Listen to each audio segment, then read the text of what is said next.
Party policy के खिलाफ बयान देने पर पाकिस्तान तहरीक इंसाफ ने शेर अफजल मरवत को शोकॉज नोटिस जारी करने का फैसला कर लिया। मज़ीद जानते हैं डॉन न्यूज के नुमाइंदे अब्दुल्ला मोमन से।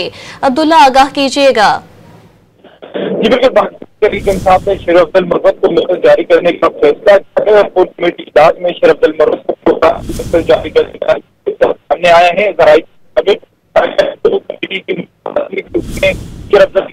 मामला भी पानी पीटीआई की खबर आया था, जिसके बाद अब्दुल्ला, आपकी आवाज हम तक ठीक से पहुंच नहीं पा रही। पार्टी पॉलिसी के खिलाफ बयान देने पर पाकिस्तान तहरीक इंसाफ ने शेर अफजल मरवत को शोकॉज नोटिस जारी करने का फैसला कर लिया है।